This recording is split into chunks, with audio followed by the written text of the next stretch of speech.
guys, welcome to my channel once again. For those of you who don't know, my name is Sihle Ncube and I'm so happy to have you here. Thank you for coming back and for leaving comments on the previous video. Some of you called me and sent me lots of texts to say, girl, why did you wait so long to do this? But I'm just happy I've started, and yeah, I'm going to just continue. So yeah, welcome once again, and as you've seen the title to this video, I'm just going to be sharing a testimony in the form of a story time, you know. So this is something that happened to me last year. Oh, happy Mother's Day. I hope I'm able to edit and post this when it's not too late. But happy Mother's Day to all the wonderful, beautiful mothers, be it biological or not. If you're someone's mother figure, yeah, God loves you. You're doing the most, and we love you. We appreciate you. Thanks for being the mbokotos you are. Okay, let me get right into it. So I'm just gonna give a young background to the whole story so that everything can add up.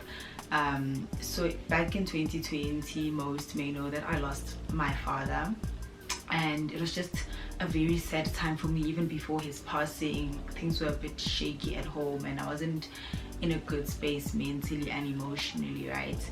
And then he passed away. Okay, cool, life goes on. And then I got into a relationship towards the very end of that year. So there were too many changes and just a lot was happening, but I was coping. I was fine, you know. I'm a happy girl.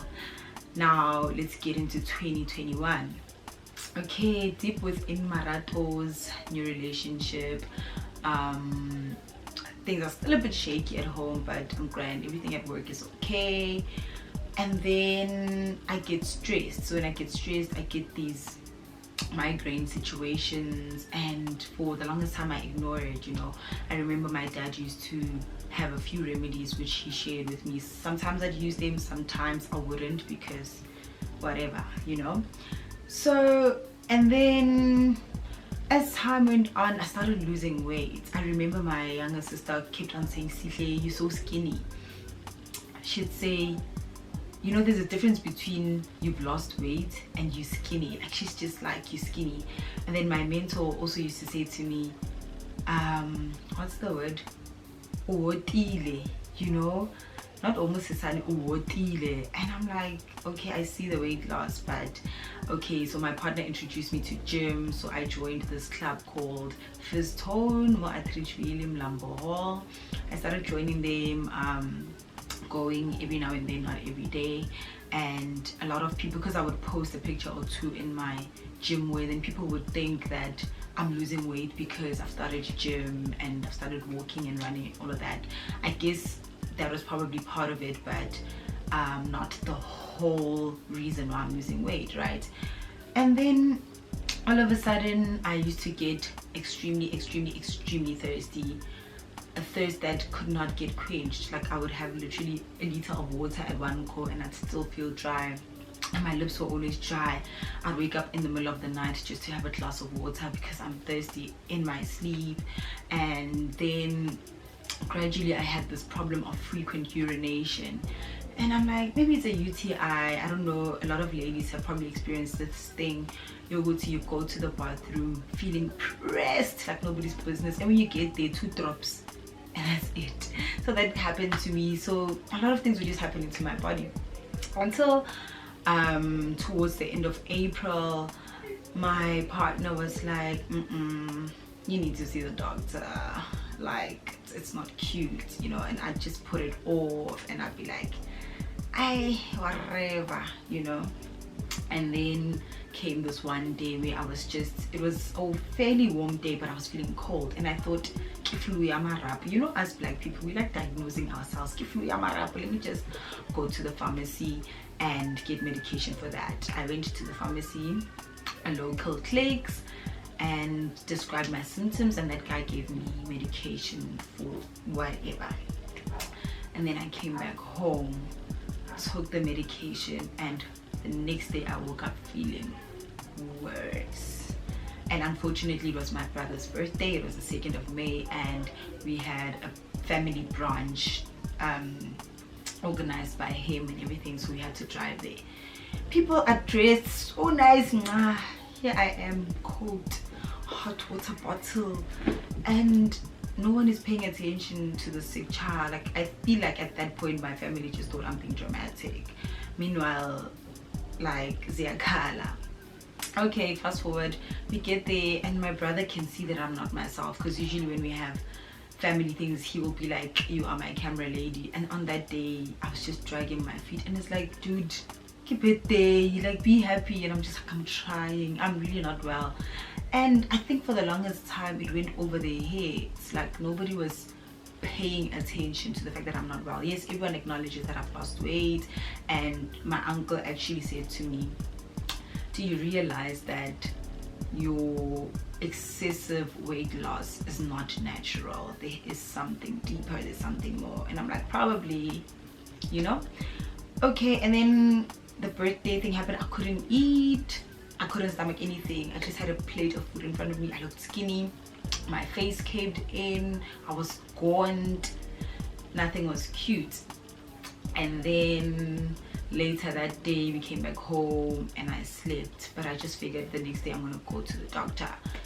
And so I went, I called my uncle, I called the tools and checked if he's home, and he said yes. And I asked him if he can take me to the doctor because I was weak. I just woke up worse the following day, so I was weak, I couldn't drive. So we're like, good. So I drove to my grandmother's house, that's where my uncle is, and my car, and we rushed off to the doctor. Okay, Mediclinic, there's about 4 people in front of me. I fill in whatever I need to fill in, and then the doctor sees me. He asked me the normal questions: when last did you have your period, what's wrong, tell me your symptoms. And I told him everything.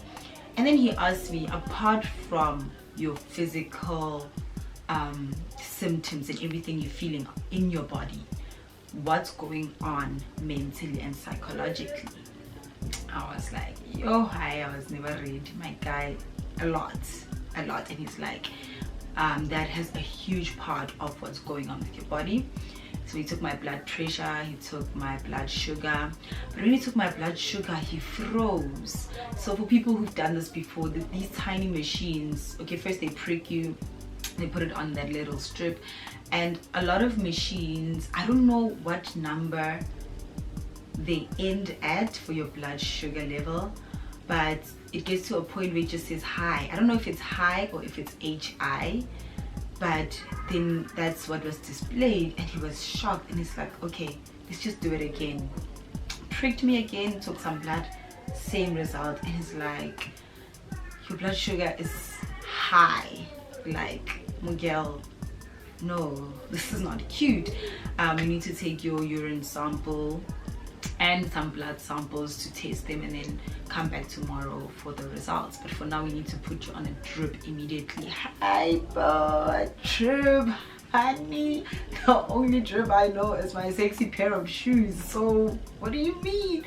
So here I am. So I'm trying to text my uncle, but in the room they put me in, there's no network, and I'm thinking this guy's probably panicking. I've been gone, you know. And this guy told me that this drip will take about 2 hours max until it's done, and I have to chill and wait.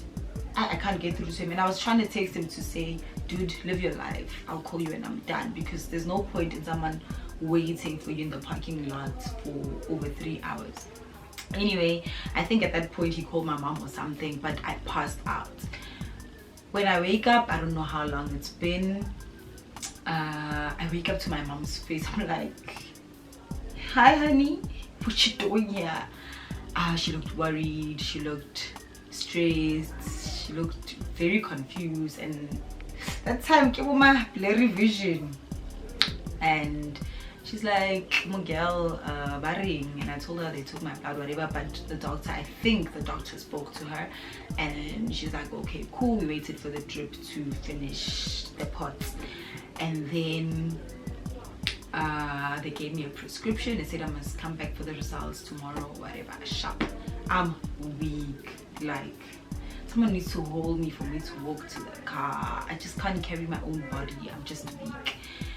Then we go to the clinics to get my prescription, we get the medication, and then we drive back home. When I get back home, I just don't want anything. I just want my bed. My mom called my brother and said, your younger sister is doing things here. Then my brother came home that night. First night of medication. I wake up in the middle of the night to throw up. It was so bad. I just threw up and I hadn't even eaten. That's the worst part. Come back, try to sleep, go the second time, I'm throwing up. So that happened about 6 times if my memory serves me right. I called my mans and we were on video call and he's like, babe, your lips are so dry, you keep licking your lips, like I don't like it. So he even asked me to let's rather voice call because he doesn't like what he's seeing, like he's just not dealing. And I'm just very confused. Then I have to puke again and eventually I passed out in the early hours. Funny thing is that my mom and my brother are in the house, but no one is coming to how nobody's coming to check if I'm vomiting my organs. Like they just steady chilling, and I know they can hear me. I know for a fact they can hear me, but anyway, that's not the point. Fast forward, the next morning I have difficulty breathing. I remember my mom just walking into my bedroom. When she looked at me, she panicked, went to my brother and says, this child needs to be rushed to the doctor now. I don't remember washing my face, brushing my teeth, doing anything. I just remember my brother coming to my bedroom and scooping me up. He carried me and put me in his car, drove like Formula One, Lewis Hamilton, like he was just like, yo. And then we get to the doctor. My mom, being my mom, causes a scene to say, my patient is more important, this queue, please. And the doctor came and I don't know what the doctor said to them, but it turns out I had to be admitted immediately. And they're talking about the ambulance in the car park. My brother's like, yay, we came here with a car, please. Just now you tell us your T's and C's afterwards and we have to pay money we don't have. No. My brother scoops me again, puts me in a car, straight to the hospital, went to Medforum. We get there, they want large amounts of money that I don't have. I don't know if everyone else had it, but personally, I did not have that money. And I don't have medical aid. And it's a private hospital, honey. Yeah, risky times. But some way, somehow, my brother and my mom made the parts. And then the worst part of this whole thing, the COVID test. So at that time, it was deep within COVID scares, where people are not allowed in the hospital, where you get tested before you're admitted. It's just, yeah. Oh, that COVID test thing, they did it. I tested negative for COVID so they could take me in. I passed out because even when we got to the hospital, my brother just put me on a wheelchair and started pushing me because he was just tired of carrying me around. So he put me on a wheelchair and I passed out, everything blurry. I don't know what happened. I don't know how long I was out for, but I think I woke up a few hours later and I'm alone. Machines, drips, a huge room with one bed, and I'm just like, oh god. Kwenza Kalani. After a few minutes, my brother walked in and he wanted my password to my banking app. I don't know what made him think I have money. I did, but I don't know what made him think I have money. But he's like, we need to do this transaction. Lancet, Njani, and the labs and the tests and whatnot, they just want money. And luckily I had that kind of money, and I just unlocked my phone. I unlocked my banking app and I'm like, dude, I trust you. And they did whatever they had to do. My blood sugar was still extremely high. It couldn't come down. It refused to come down. They put me on a drip. I'm very confused. My brother tells me I had tiny episodes of hallucinations, and I was asking about his friend. One of his friends had a birthday in a few days time, and I was asking, is it Israel's birthday or something like that? Anyway, let me just fast forward. I was in ICU for 2.5 days, and luckily I got better. I got discharged, not discharged, I got transferred to a normal ward. I still don't know what's happening to me. Maybe my mom knows, maybe my brother knows, but at that time I'm so confused, but I'm happy I'm awake. And there's this thing, guys, in hospital, this thing that provides oxygen that is so irritating. So I kept on removing it, and the doctor was like, do you want to live?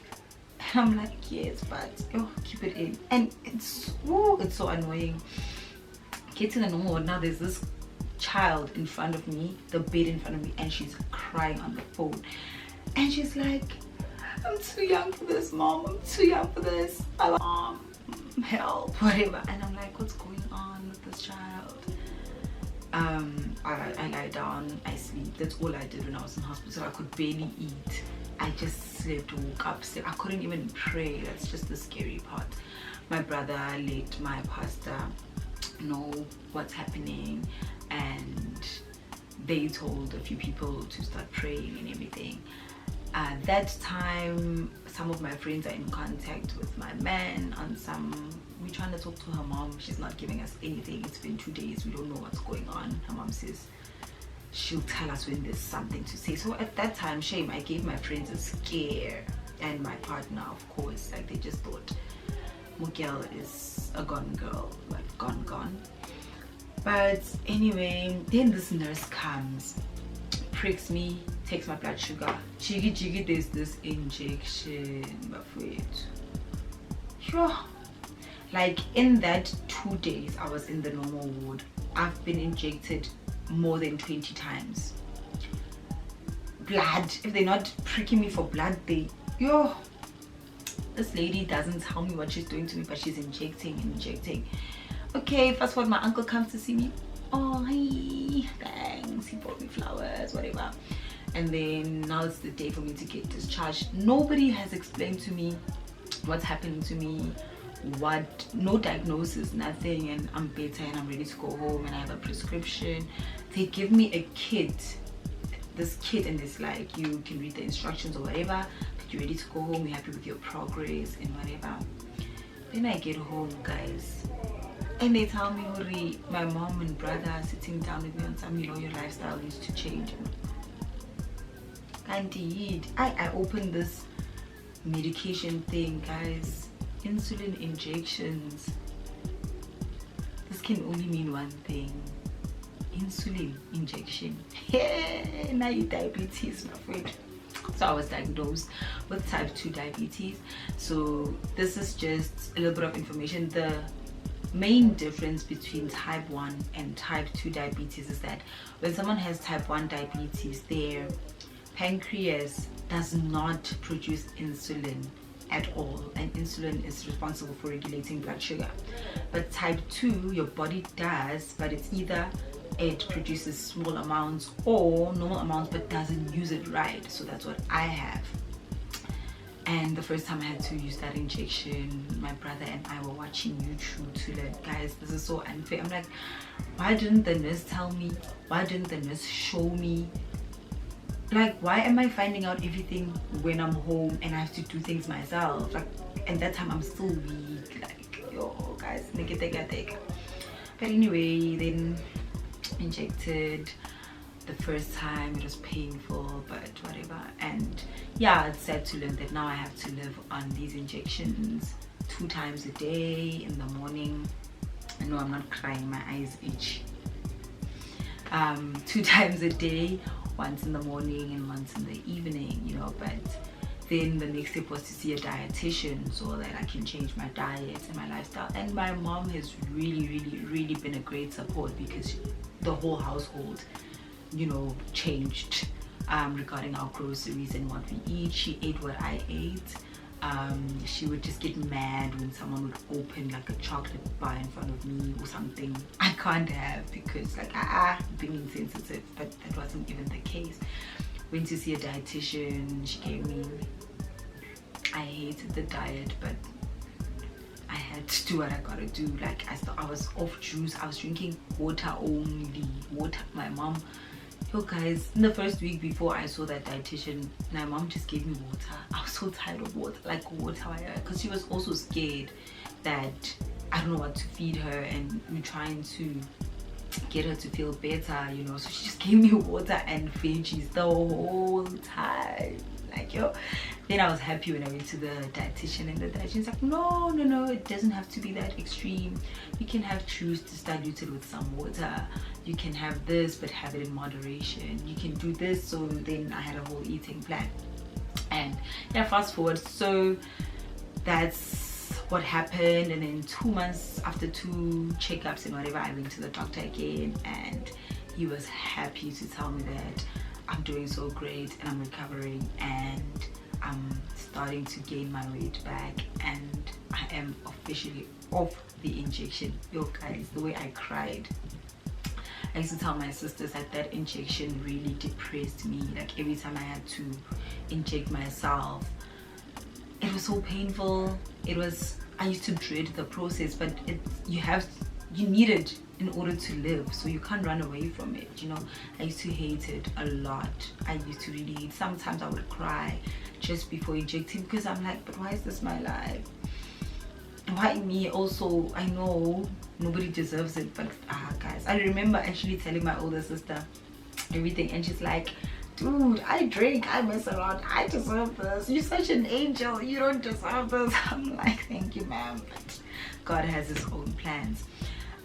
In that time, I was unable to pray. I reached a point where I was like, God, if it is your will, take me. Like, if you feel time, take me. I wasn't even scared of death. I was just like, if I've done my duty on this earth and my purpose is fulfilled according to your will, then do what you gotta do. I can't the big guys like, no. Yeah, so that is the moral of my story time. I was diagnosed with type 2 diabetes, and I'm healthy, I'm okay, I'm in one piece. I've gained my weight back. Currently loving my body. I won't lie, current body, like, whole sexy man.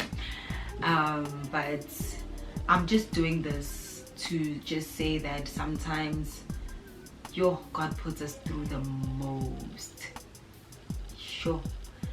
And I remember in the time when I was home to recover, my mom didn't want anyone to see me. My mom just felt like I was this skin and bone that can't be seen.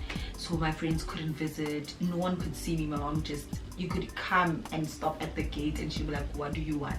If it's a message, I'll tell her. She's in the house, like. And I was so happy the first time my friends came over. I hadn't seen human beings in a lot. I would see 2 faces, my mom and my grandmother, for a good month without seeing anyone else. I'm a church hand, so church is opened and I couldn't go to church, and church online is just a bore. It was such a tough time, but anyway, I got better, and my mom felt like it's okay for me to be out there, but she would still be like, don't go too far, type of thing, you know, which I really appreciate, guys. One thing about a mother's love, yeah, sometimes we don't understand why they do things, or why they don't let us do certain things, but they know better. And I don't think my mom would want anything to hurt me intentionally, you know. So at that time I was just like, but this woman is being so rigid. It's my life. But at the same time, looking back at it right now, I'm just like, I'm grateful, you know, because she saw something I didn't see. You know, when she saw me at that time, she just saw that my child. One thing I'm gonna tell you right now is that nobody's seen you like this. You know, I will know when it's the right time for people to visit you. And she allowed, the first people who came to visit me were my friends, and she allowed them to come over. She cooked for them, and they got to taste some of my food, some quinoa and vegetables and chicken. It was a very beautiful meal. We went outside, I made them do things I like. They missed me, so they just went with the flow, because on a normal day they would never dance to my music. So on that day, I'll find the clips and attach them. I hope I can find them. But I'm really grateful for the gift of life. In my church worship team group, at the time I was sick, they were singing this song by Toli that is healing power. And because I was not on my phone when I was in hospital, my mom and brother took my phone and whatever, but they gave it to me when I was better. And then I go through the songs that I shared in my worship team group, and there's this one that stood out, and that is Healing Power by Xoli. Sure, the first 2 times I listened to that song, oh, I have tea, oh my gosh, it's probably cold. The first time I listened to that song, I cried, and I'm like, yo God, it's really true that when they say you need to be sick to experience a hand of healing, you know. And at that time I was like, God, I don't know, and I'm thanking you for everyone who stood in the gap in prayer, because I know people were praying. One of my friends even told me that her mom had my name written on her wall. She has sticky notes, you know, of her prayer points, and my name was written on her mom's bedroom wall where she prays. And I'm really grateful. Some of the people who prayed for me, I don't even know. I haven't thanked them. My partner's family had an entire WhatsApp group to pray for my healing, and I'm like, yo guys, I'm happy because things work in God's way. When I couldn't pray, everyone else was. I really couldn't pray, everyone else was. And even the people I didn't know were praying for me. Like when I went to church the first time after this whole hospitalization, so many people were happy to see me, and I'm just like so overwhelmed. When I got back home, I just wanted to close myself in, because wow guys, y'all can get overwhelming. But I was really grateful, and I'm like, one day I will share this testimony that I don't think we shouldn't doubt whatever God is doing in our lives, you know. I'm not saying we should be comfortable when we're sick, because in all honesty, all the symptoms were there. I have a small note in front of me that I'm going to just read the symptoms of diabetes. So first one is weight loss, excessive thirst, unceasing hunger, headaches, dry mouth, frequent urination, blurry vision, tiredness and weakness. Out of all of those, there's only one I didn't have, and that is unceasing hunger. I just didn't have an appetite. But it shows that sometimes we need to take care of ourselves, such that when a symptom shows, do something about it, go get it checked out, see a doctor. How do I have all the symptoms and not do anything about it is beyond me.